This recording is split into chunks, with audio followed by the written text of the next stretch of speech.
Voilà. Donc à gauche, hein, le cœur. Ben oui, le cœur toujours. Voilà notre local, l'ami Yvan, le Niçois.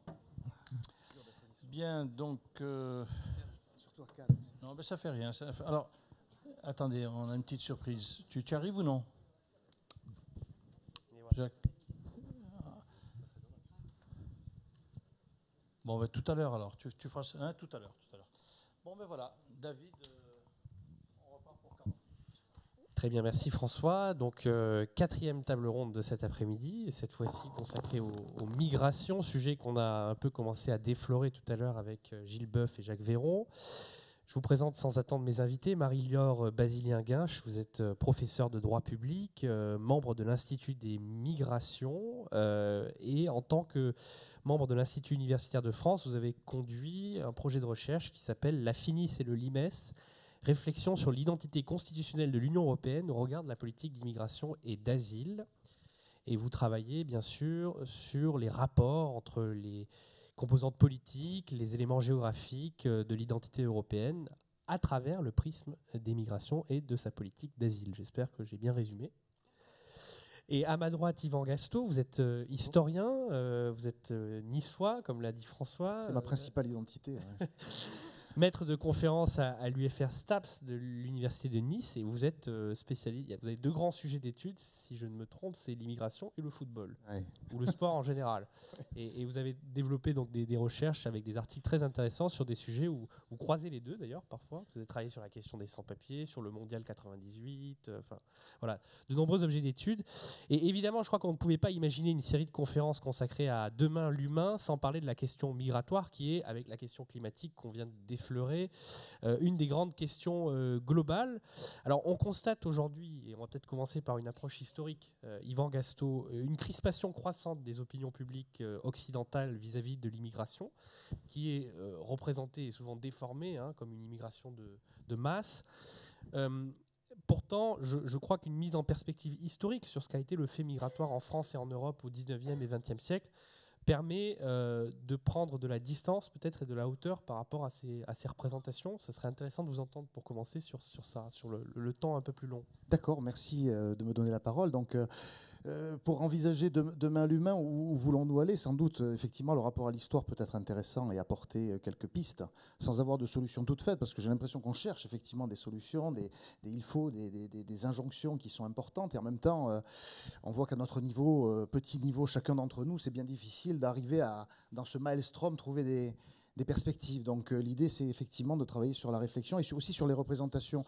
Je pense qu'en matière d'immigration, il y a deux niveaux de réflexion. Il y a effectivement les chiffres, il y a effectivement les statistiques, il y a effectivement ce qui fait d'une certaine manière la réalité de ce qui est ce phénomène, un phénomène extrêmement large. Qu'est-ce que c'est qu'être immigré? C'est un vrai débat, d'ailleurs on pourrait en discuter, parce que ce n'est pas totalement quelque chose d'arrêté.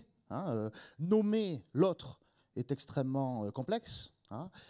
Et en même temps, il y a le système des représentations, c'est-à-dire ce que nous avons dans nos têtes et ce que nous envisageons pour demain, ce qui est souvent vu, un peu trop souvent d'ailleurs, vu comme quelque chose d'angoissant, d'inquiétant. Et peut-être que l'historien, sans être complètement optimiste, il ne s'agit pas d'être angélique, peut apporter des éléments, non pas d'apaisement, mais en tout cas de mise en perspective. Par exemple, la crise des migrants, telle qu'on l'évoque ces dernières années, qui nous frappe en plein visage. Nous, ici, sur la Côte d'Azur, nous, en France, nous, en Europe, mais plus globalement, en fait, puisqu'on voit qu'il y a des correspondances avec d'autres territoires. Regardez les États-Unis et le débat qui se noue sur ce sujet, sur le mur, sur les murailles qui se construisent un peu partout, me semble être des éléments qui reposent sur des formes d'angoisse, sur des formes de peur qui sont parfois légitimes, sur lesquelles il faut discuter, effectivement, qui s'appuient sur des formes de prospectives qui sont parfois peut-être intéressantes à étudier, parfois souvent aussi fantasmatiques. Et moi, je dirais d'abord une chose, c'est que nous, scientifiques,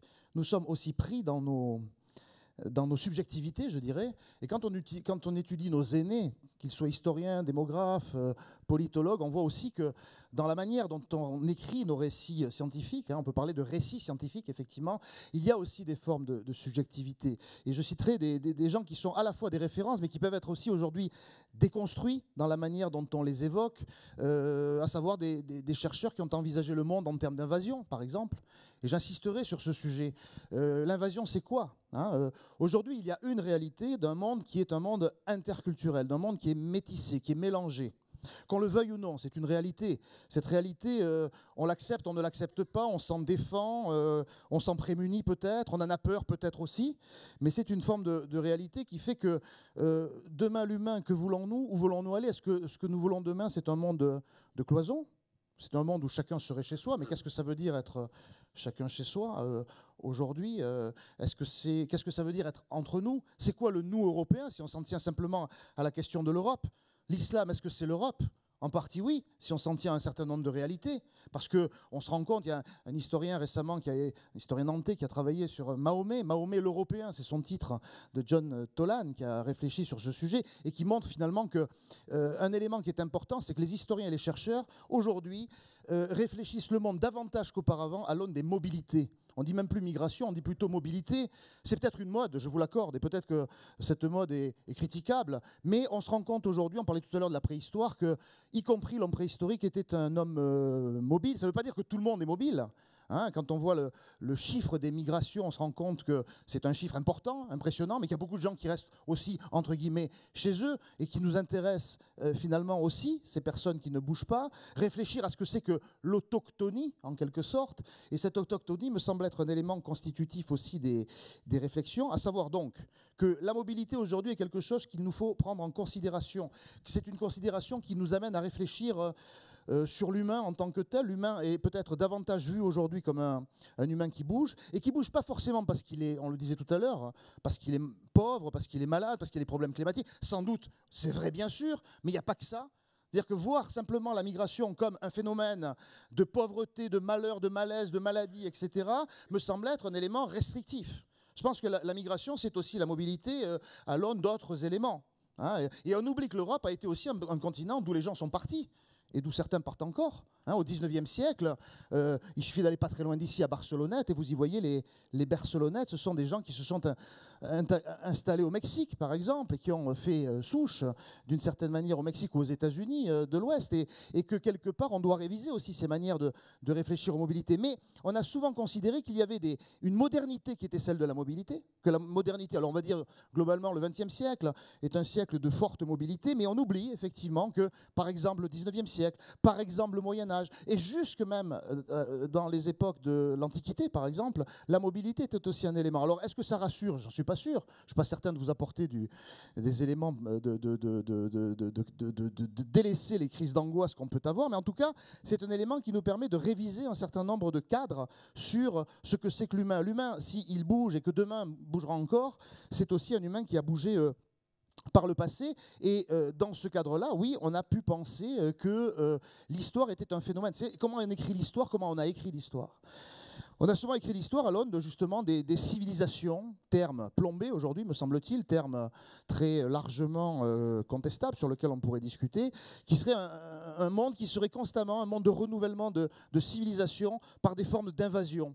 Et d'une certaine manière, on peut lier la question des migrations avec les questions des invasions au sens de l'histoire, c'est-à-dire les grandes invasions barbares de la fin de l'Antiquité, les civilisations qui naissent et qui disparaissent, ces systèmes qui seraient en quelque sorte de réfléchir à une histoire qui serait à peu près à chaque fois la même, une sorte de sinusoïdalité de cette manière-là. Une civilisation monte, prospère, atteint un apogée et redescend, décline et se fait manger par une autre civilisation. Il me semble qu'aujourd'hui, on révise ces positions pour envisager des formes d'hybridation, peut-être avec, encore une fois, je le répète, beaucoup d'humilité et de formes aussi de stéréotypes qui sont liés à nos manières de voir. Mais en même temps, voilà, en 1907, un historien du début du XXe siècle parlait de l'invasion.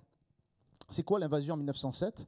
Pour lui, il s'appelait Louis Bertrand. L'invasion, c'est l'invasion italienne de la France. du sud de la France. Et pour lui, l'invasion, c'était ce phénomène qui touchait effectivement cette migration de masse qui concernait les ouvriers qui venaient travailler à cette époque-là. Et il voyait effectivement le XXe siècle comme le siècle de l'invasion italienne de la France. La France ne serait plus française, mais italienne. Et en même temps, à la même époque, un autre essayiste, moins historien et plus journaliste, et peut-être plus d'extrême droite, qui était Édouard Drummond, voyait la France comme envahie par les Juifs dans ce qu'il appelait la France juive, sous-titre « Essai d'histoire contemporaine ». Une lecture de l'histoire à l'aune de l'invasion des Juifs de la France. Donc d'une certaine manière, on trouve dans l'histoire de multiples manières de voir le futur, c'est-à-dire l'histoire du futur. Comment est-ce qu'on fait l'histoire du futur dans le passé, en quelque sorte, à l'aune de ces invasions qui inquiètent pour l'avenir. Donc je ne dis pas qu'il faut rester serein et optimiste, mais en même temps, l'histoire nous enseigne que cette crainte, cette angoisse, elle est quand même récurrente dans l'histoire. Merci Marie-Laure Bazilinguinche. On vous attend sur une approche juridique en complément, parce que c'est vrai que les crises migratoires, on les appelle les crises migratoires qui touchent l'Europe depuis 2015 à peu près. C'est l'année où il y a eu 1,5 million de migrants de tous ordres qui sont arrivés sur les côtes européennes, en particulier en Grèce et en Italie.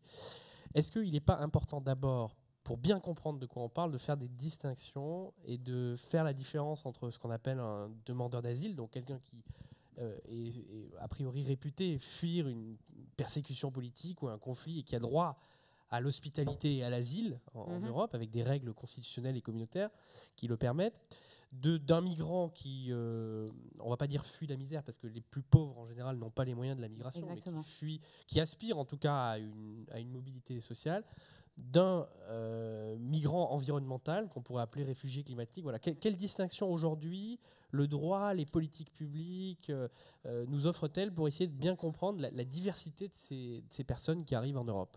Alors je vais me baser sur le droit et en même temps je vais le nourrir de l'approche que font les États de ce droit. Donc le migrant, la définition qui est adoptée par les démographes et les politistes est assez simple. C'est un ressortissant d'un État qui a un séjour de longue durée dans un État dont il n'a pas la nationalité. Aujourd'hui, on a 258 millions. Ce migrant, il peut être migrant volontaire. Alors là, l'exemple est simple, c'est les étudiants qui vont faire des études à l'étranger. Mon fils qui fait des études à Toronto, voilà, c'est un migrant estudiantin. Donc on va l'associer à une migration économique parce qu'il fait des études pour exercer un emploi. Ensuite, vous avez parmi ces migrations volontaires, les migrations économiques qui sont accompagnées dans le cadre de grandes entreprises, de transferts d'entreprises, de contrats passés avec de la sous-traitance. Bon. Et puis, on a aussi un autre élément dans ces migrations volontaires, c'est les migrations de regroupement familial, lorsque on a un migrant qui est installé dans un État autre que celui dans lequel il est né et qui souhaite faire venir son épouse, ses enfants, enfin, ce qui paraît assez naturel pour mener une vie familiale normale. Puis après, on a les migrations forcées. Aujourd'hui, c'est presque 70 millions de personnes qui chaque année font l'objet de migrations forcées, c'est-à-dire qu'ils sont obligés de quitter leur terre, de quitter leur maison, de quitter leur ville, de quitter leur pays. Alors sur ces 70 millions, on en a 45 millions qui sont des déplacés internes, c'est-à-dire qu'ils n'arrivent pas à sortir de leur état d'origine, parce qu'il y a des politiques comme les politiques des États européens qui visent à sous-traiter les politiques de contrôle des frontières, ce qui fait qu'aujourd'hui, dans les pays des Balkans, dans les pays du Maghreb, dans les pays subsahariens, il y a une criminalisation de la sortie du territoire non autorisée. Bon. Et puis, il y en a 25,8 millions qui arrivent à sortir de leur territoire national et qui, à mon sens, répondent à la définition de la Convention de Genève de réfugiés, c'est-à-dire personne qui fuit une persécution à raison de sa race, de sa nationalité, de sa religion, de son appartenance à un certain groupe et de ses opinions politiques. Donc les opinions politiques, c'est qu'un cinquième de tout ça. Après, il y a aussi les persécutions intersectionnelles. Vous pouvez très bien être une femme qui milite pour les droits des femmes et qui a fait l'objet de viols en Syrie dans le cadre de conflits au Rwanda ou en Syrie, et vous avez une double persécution, ce qu'on appelle des persécutions intersectionnelles. Alors aujourd'hui, est-ce qu'on a 25,8 millions de personnes qui sont reconnues par le HCR ou par les États comme réfugiés? Mais il y a tous ceux qui n'ont pas pu se déplacer, qui n'ont pas pu sortir de leur territoire et à qui on ne va pas reconnaître ce statut de réfugié. Puis il y a tous ceux qui sont arrivés en Europe. Alors en fait 1 million en 2015, mais l'agence Frontex a compté chaque entrée sur le territoire. Donc ils rentraient en Grèce, on les comptait une fois, ils allaient ensuite en Macédoine, puis ils re-rentraient en Hongrie, pof, on les recomptait une deuxième fois. Donc il y a certains qui ont été comptés jusqu'à 10 fois, ce qui laisse un peu une certaine humilité face aux chiffres, quoi. Voilà, faut les réduire. Et qui, une fois arrivés sur le territoire européen, vont été encampés dans les hotspots en Grèce, dans les îles grecques, encampés dans les hotspots en Italie, et à qui on ne veut pas reconnaître le statut de réfugié. Donc ceux-là, on va les illégaliser, on va les irrégulariser, et pourtant ils sont bien réfugiés au sens de la Convention de Genève. Donc on a un problème, c'est qu'on a des normes internationales qui sont reprises par des normes régionales au niveau européen, au niveau américain, au niveau africain, au niveau asiatique, mais qui par les États ne sont pas respectés, c'est-à-dire que les États vont organiser par leur droit interne le refus d'application des normes internationales et donc vont refuser l'asile, vont refuser le refuge. Et c'est très gênant parce que, bon, là, moi, je pense à Échille avec les suppliantes qui a pu être traduit comme les exilés, où on voit ces femmes libyennes qui arrivent en Grèce pour demander le refuge au roi de Argon. Argon... qu'est-ce que je vais faire avec ma cité? Est-ce qu'on va les accepter, ces femmes? Elles viennent d'un pays qui n'a pas les mêmes dieux que nous, ils n'ont pas les mêmes habitudes, ils n'ont pas les mêmes coutumes, enfin voilà. Et puis, ces femmes rappellent à Argon, mais que Zeus, qui correspond à Jupiter, a pour fonction première de respecter et de faire respecter le droit d'asile. Et finalement, ces femmes vont être accueillies et vont être intégrées dans la société politique grecque. Et aujourd'hui, on a vraiment cette question. C'est est-ce qu'on veut bien accueillir les migrants qui sont des réfugiés?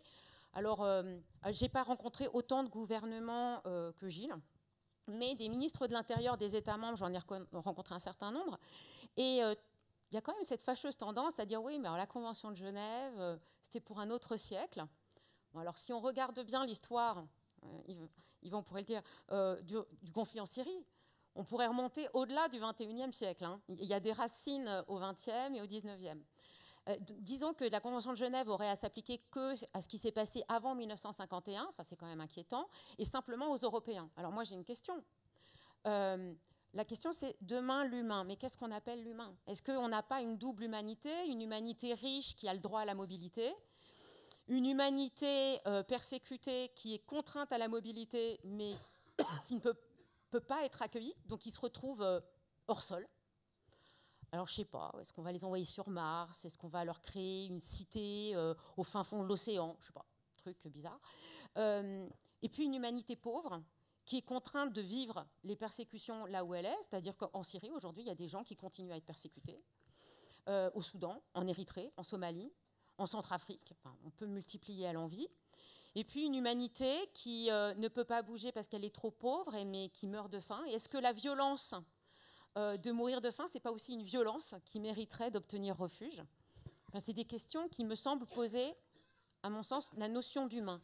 Où est-ce qu'on l'étend? Est-ce que notre humanité, notre conception de l'humanité englobe tous les humains ou non? Alors aujourd'hui, puisque vous parlez d'Échille,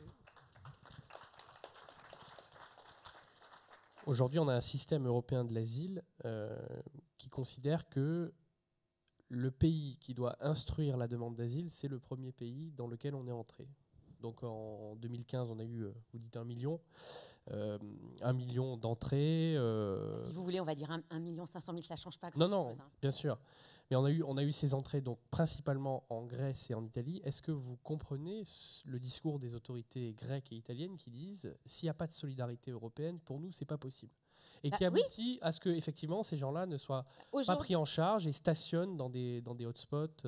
Alors, ils sont pris en charge, mais d'une manière très militarisée, très policiarisée. C'est-à-dire que l'objectif, c'est du contrôle aux frontières et on veut faire du retour en masse. Hein, donc, Frontex, bientôt, ça va devenir la plus grande agence de voyage du monde, spécifiquement retour et refoulement. Le refoulement est interdit par toutes les conventions de protection des droits de l'homme. Aujourd'hui, en Grèce, il y a 100 000 personnes qui sont dans des no man's land, dans des no rights land. Est-ce que c'est admissible pour nous, Européens, soi-disant berceau de la civilisation? Je reviendrai à ce qu'a dit Yvan. Enfin, qu'est-ce qu'on appelle civilisation? Si c'est la civilisation de protection des droits, ben, c'est bien nos droits, mais ce n'est pas les leurs. Enfin, il y a quand même quelque chose d'étrange. Aujourd'hui, en Italie, on compte plus de 700 000 migrants. On en a accueilli combien dans les autres États membres?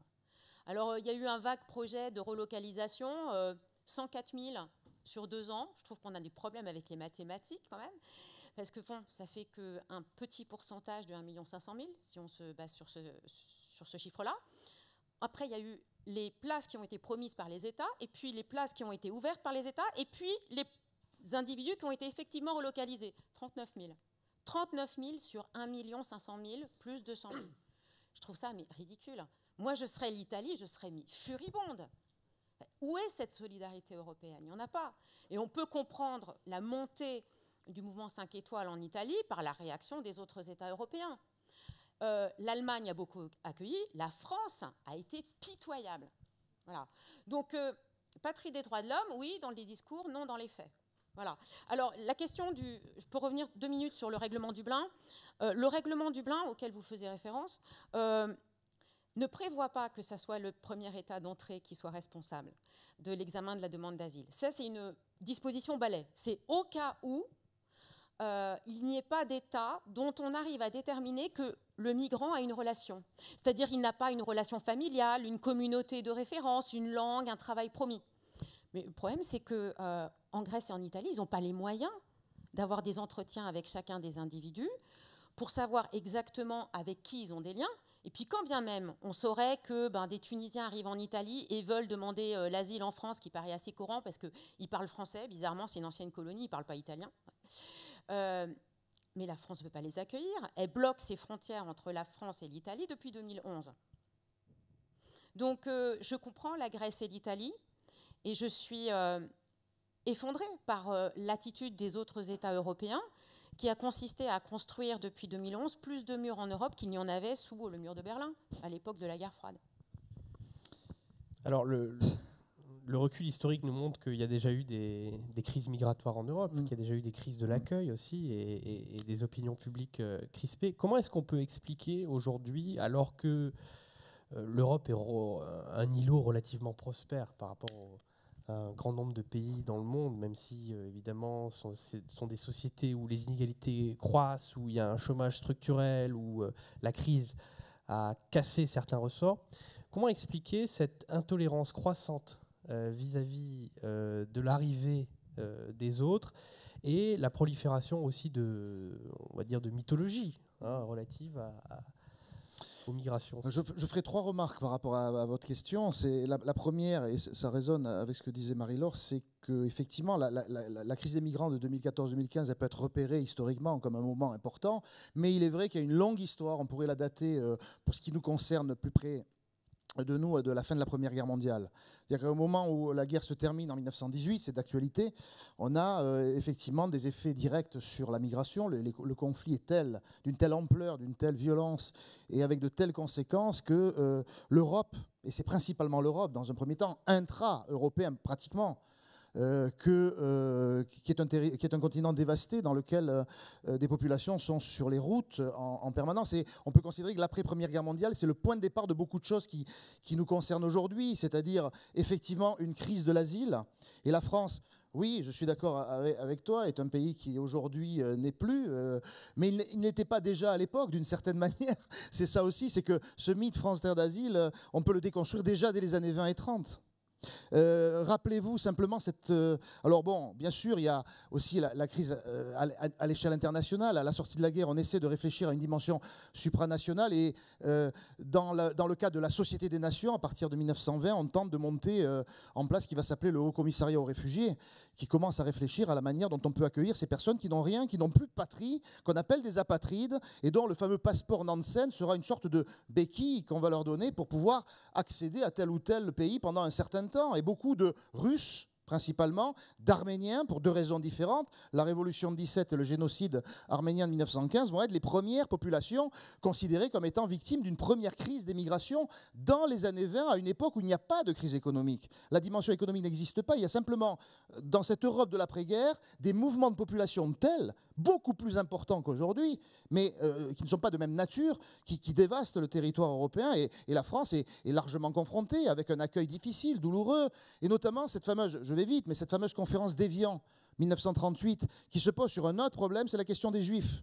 Lorsque, là aussi, raison politique et diplomatique, lorsqu'Hitler commence son avancée vers l'Est, l'Anschluss, l'Autriche, la Tchécoslovaquie, bientôt la Pologne, des Juifs quittent le territoire, quittent ces territoires dans l'absolue urgence, se réfugient en Italie, pour beaucoup, au sud de l'Europe. L'Italie, à un moment donné, va se mettre au diapason d'Hitler et Mussolini va rejeter les Juifs. Beaucoup arrivent en France et on ne sait plus quoi faire des Juifs en Europe occidentale en particulier, dans le monde en général. Donc, se tient à Évian. Ce n'est pas la conférence d'Évian de 62, c'est une conférence d'avant, de 38, se tient à Évian en juillet 38, sous l'égide américaine, c'est-à-dire pas la Société des Nations, mais les États-Unis, de réfléchir qu'est-ce qu'on va faire des Juifs à l'échelle de l'accueil. Comment va-t-on accueillir les Juifs? Eh bien, la solution, c'est on ne sait pas. On ne sait pas ce qu'on va faire des Juifs. On ne sait pas comment les accueillir. Personne ne veut les accueillir. Personne ne veut venir à la conférence d'Évian et personne n'a de solution. Le seul pays, pour vous faire rire, qui veut accueillir les Juifs, c'est la République dominicaine avec le dictateur Trujillo, mais les États européens ne voient pas d'un très bon œil qu'un dictateur accueille des migrants juifs. Il y a quelques juifs qui vont aller en République dominicaine, mais en gros, la solution, c'est pas de solution, en fait. Et donc, on se retrouve en 1938 dans cette crise énorme de l'arrivée, ou en tout cas du mouvement des juifs à cette époque-là. Et que dire de l'après-45 ?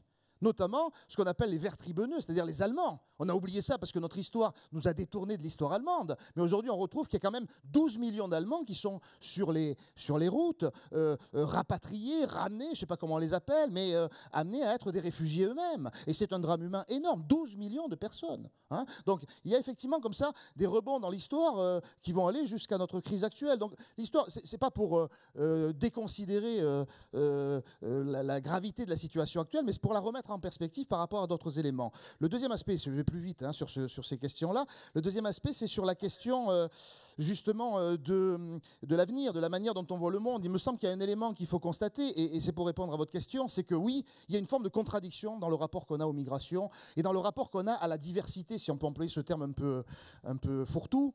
C'est un rapport totalement contradictoire. Il faut peut-être assumer cette contradiction. C'est-à-dire que d'un côté, oui, on est dans un monde qui s'hybride. Si vous prenez la France des années 50 et la France d'aujourd'hui, mais il n'y a pas de commune mesure dans nos sociétés. La société de nos parents, nos grands-parents, est une société très cloisonnée, où la présence de l'autre était extrêmement limitée. Une union mixte, un noir et une blanche qui s'embrassent dans la rue en 1960, mais ça faisait presque scandale. Aujourd'hui, ce n'est plus le cas. Ça faisait scandale.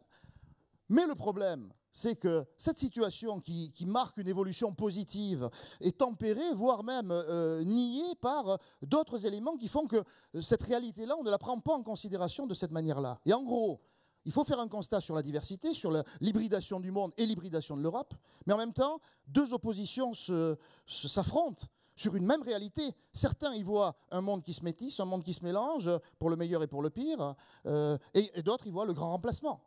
C'est-à-dire, finalement, un processus d'invasion, un processus de dépossession. Et dans les deux cas, les analyses vont converger sur le même constat, un monde qui se diversifie. Et donc, il me semble qu'il y a là, pour demain, pas mal de questions à se poser sur cette réalité qui est là, qui est devant nous, mais que nous n'analysons pas tous, loin s'en faut, de la même manière. Donc, réfléchissons-y. Alors moi j'ai une question sur les déplacements de population et en particulier les réfugiés. On objecte souvent aux pays européens qu'il y a 3 millions de réfugiés syriens au Liban, en Turquie, etc. Bon, quand on va regarder dans le détail, les conditions dans lesquelles ces réfugiés sont accueillis, c'est absolument déplorable. Hein. C'est-à-dire qu'ils vivent dans des bidonvilles, dans des campements de fortune, ils mendient, etc. Donc est-ce qu'il n'y a pas un choix à faire, en quelque sorte, entre la qualité et la quantité? C'est-à-dire est-ce qu'il ne faut pas, pays par pays, accepter un nombre de réfugiés qui permettent à ces gens-là de s'insérer, de travailler, de rentrer dans la société pleinement, d'être accueillis. dans la société plutôt que de vivre dans les conditions dans lesquelles ils vivent en Turquie ou au Liban, par exemple? Alors, au Liban, c'est un tiers de la population libanaise maintenant qui est composée de réfugiés syriens. En Turquie, c'est 3 500 000 Syriens. En Jordanie, c'est 800 000. En Égypte, à peu près 800 000 aussi. Mais ces États ne sont pas signataires de la Convention de Genève. Donc, ils ne reconnaissent pas le statut de réfugié. En Turquie, les Syriens se voient reconnaître un statut de protection temporaire où ils sont considérés comme invités, ce qui peut leur permettre d'accéder à un emploi. Mais il faut savoir que s'ils ont ce statut-là, en fait, ils ne seront pas employés parce que les employeurs devront respecter le droit du travail. Et ils ont la protection internationale? Pas du tout. Non? Pas du tout. Et aujourd'hui, un Syrien qui est en Turquie et qui espère avoir un rendez-vous avec le UNHCR pour avoir un papier qui dit qu'il est réfugié au sens de la Convention de Genève, il doit attendre un rendez-vous en 2025. Voilà. Donc oui, moi je veux bien. Alors j'ai du mal à faire la différence, à concevoir l'humain, choisir entre la qualité et la quantité. Je pense que chaque humain est irremplaçable et que chaque humain doit être pris dans toute son humanité et respecté pleinement et être accueilli. Oui. Mais ce qui se passe aujourd'hui, c'est qu'on a des États européens qui ne veulent pas d'étrangers arrivant sur leur territoire. Peu importe que ce soit des migrants forcés ou des migrants économiques. Si, ils veulent bien des migrants économiques qui gagnent plein d'argent et qui sont prêts à dépenser des fortunes sur les Champs-Élysées, chez Hermès ou chez Chanel. Ok. Mais des migrants qui sont peut-être très fortunés intellectuellement, mais qui ne le sont pas financièrement, ne sont pas accueillis. Je pense que chacun devrait prendre sa part. Ça, c'est la stratégie du colibri. Alors ça répond à la stratégie du colibri en matière d'environnement, mais les États ne veulent pas. Et ce qui me semble intéressant, c'est les parallèles qu'établissait Yvan avec l'après-Première Guerre mondiale, avec l'après-Deuxième Guerre mondiale me semble intéressant. Je vous invite à relire Le Monde d'hier de Stefan Zweig. Il y a des passages entiers qui décrivent exactement ce qui se passe aujourd'hui. Je vous invite à lire Philippe Sands et son ouvrage Retour à Lemberg, qui nous parle en fait des migrations des Juifs en Europe et qui nous parle, en fait, au-delà du droit d'asile, de la question du crime contre l'humanité qui a été pensé par Hersch Lauterpacht et puis du crime de génocide qui a été pensé par Raphaël Lemkin. Et aujourd'hui, on a la même chose, sauf qu'il y a une différence. En 2015, on aurait très bien pu ne pas avoir de crise des réfugiés ou des migrants, comme on l'a appelé. Pourquoi ? Parce qu'il y avait 800 personnes qui sont mortes dans un naufrage en Méditerranée, au sud de Lampedusa, en avril. C'était fin avril. On aurait très bien pu prendre des mesures pour arrêter ça. On a le visa à validité territoriale limitée qui correspond à un visa humanitaire. Aujourd'hui, aucun État européen ne veut l'utiliser. En France, c'est moins de 100 par an. On ne veut pas l'utiliser. Et donc, on impose à ces gens de se retrouver campés, concentrés, je dirais, pour ce qui est de la Libye, dans des espaces où ils vivent l'horreur. L'horreur, c'est-à-dire les exécutions sommaires, l'esclavage forcé, l'esclavage sexuel, la torture, enfin, toutes les abominations qui correspondent à ce qu'on appelle le crime de génocide. Donc, on a créé cette crise par nous-mêmes, sans vouloir ouvrir nos portes, en les contraignant à vivre dans des conditions inhumaines et dégradantes. Mais est-ce que la réponse à ce problème global des déplacements forcés de population, elle est simplement européenne, ou est-ce qu'il ne faut pas imaginer une réponse globale? Parce qu'on voit bien que les dérèglements géopolitiques, climatiques, etc., ils sont aujourd'hui à l'échelle globale. Que fait l'Arabie Saoudite, par exemple? Que fait... Non, mais c'est-à-dire qu'il y a une réponse européenne. Non, mais je comprends bien. Le problème, c'est que l'Arabie Saoudite, si vous voulez, les femmes victimes de violences sexuelles, c'est certainement pas en Arabie Saoudite qu'elles vont pouvoir obtenir le statut de réfugié, puisque l'Arabie Saoudite n'est pas membre de la Convention de Genève et donc leur accordera jamais cette protection. Et quand bien même elles y arriveraient, elles seraient esclaves domestiques, voire esclaves sexuelles. Vous voyez, donc c'est pas forcément une solution. Je pense que c'est une question qui est globale, ok. Mais ça, on a la Convention de Genève, on a le Pacte international des droits civils. Mais vous venez de dire qu'elle était mais après, c'est au niveau de l'application. Ratifiée ou appliquée par si peu d'États. Ouais, ok. Mais déjà, si les États qui l'ont signé ne l'appliquent pas, comment on peut expliquer à d'autres États qui ne l'ont pas signé de la signer? Comment on peut expliquer, vous avez pris l'exemple de l'Arabie saoudite, du respect des droits des femmes, lorsque en France, on n'est pas capable d'assurer le droit des femmes et d'assurer le statut de réfugié à des personnes qui demandent l'asile pour violence de genre ou pour violence genrée, c'est-à-dire parce que, grosso modo, soit ils sont homosexuels, soit parce qu'ils sont femmes et qu'ils sont militants politiques. Comment on peut promouvoir le respect de l'individu, le respect de ses droits fondamentaux, si ce n'est par une vertu de l'exemple? Je prenais l'exemple de l'Arabie Saoudite à dessein parce que l'Arabie Saoudite, mais on pourrait aussi parler de la Nouvelle-Zélande, de l'Australie, ce sont des puissances qui ont joué un rôle dans les dérèglements politiques du Moyen-Orient par des interventions politiques, militaires, etc. Et une partie de la crise des réfugiés émanant du Moyen-Orient s'explique par ces dérèglements-là. Donc est-ce que ces pays-là, ils n'ont pas aussi une responsabilité dans l'accueil des réfugiés? Est-ce qu'il n'y a pas un peu beau jeu à dire, au fond, l'Europe ne prend pas ses responsabilités, alors qu'il y a tous ces pays un peu plus insulaires qui, eux, ne font rien pour accueillir des réfugiés? Moi, je pense qu'il y a effectivement une question à se poser. Il ne s'agit pas d'accuser... Enfin, on n'est pas pour accuser l'Europe ou la France. Enfin, je ne pense pas que ce soit le débat. Hein. Je suis d'accord avec ce que vous dites. C'est-à-dire que la question du rapport à l'autre est une question universelle, je crois. Hein. On voit aujourd'hui, par exemple, au Maghreb, des formes de rejet extrêmement fortes à l'égard des populations subsahariennes. Et ça, c'est quelque chose qu'il faut absolument mettre dans le débat. Bien entendu, ce n'est pas simplement une auto-accusation qu'on peut proposer ici, mais c'est effectivement de placer le débat à l'échelle mondiale. L'intolérance est toujours au coin de la rue, où qu'on soit, les victimes peuvent devenir bourreaux et vice-versa. Hein. Donc ça, c'est quelque chose qui me semble important. Hein. La réalité géopolitique de l'Europe d'aujourd'hui, du monde d'aujourd'hui est telle que peut-être dans 50 ans, l'équilibre aura changé, que les relations seront différentes. Et il faudra travailler justement ces mises en altérité qui peuvent parfois complètement basculer d'une manière vers l'autre, hein, le bourreau devenant victime et la victime devenant bourreau, et d'une certaine manière déconcentrer cette question de l'Europe pour l'amener sur d'autres sujets. Moi, il me semble que voilà, le problème qui se pose dans cette question du rapport à l'autre, c'est des pays qui se referment, ou des nations qui se referment sur elles-mêmes et qui n'envisagent pas une des réalités d'un monde du XXIe siècle, sans faire encore une fois l'ode de la diversité ou l'ode du brassage qui serait une sorte d'idéologie en tant que telle, mais de prendre en constat effectivement ces formes de mobilité qui sont quand même un élément à différentes échelles. Je pense qu'aujourd'hui, on peut être toujours, et je me mets dans le lot, incertain, voire douteux par rapport à ce qui peut s'analyser à l'échelle globale, parce qu'on n'est pas... On ne palpe pas ces questions-là, quand on parle de chiffres, 100 millions, 50 millions, des milliards, etc. Mais il y a aussi l'échelle locale qui est un élément important. Et je crois que chacun de nous, tout à l'heure on parlait de gestes à faire dans le quotidien par rapport à l'écologie. Je pense qu'il y a des gestes à faire en termes de tolérance dans le quotidien. Et c'est exactement le même type de comportement, me semble-t-il. Puisqu'on est sur Demain l'humain, j'aimerais qu'on dise un mot aussi des déplacés et des réfugiés climatiques. Oui. Les réfugiés politiques... Non, c'est pas politique. C'est une des 5 raisons. Il y a la race, la nationalité, la religion, l'appartenance à un certain groupe et les opinions politiques. Donc quand on parle de réfugiés politiques, c'est une définition très fermée au niveau français qui n'est pas assez large. Oui, ce que je veux dire, donc les réfugiés qui ont subi des persécutions de plusieurs ordres, ces persécutions, elles dépendent des contextes. Ce qui est certain, c'est que demain, les réfugiés climatiques, eux, ils risquent d'être massifs, et ça va concerner des continents entiers. Aujourd'hui, quel cadre juridique ? Rien.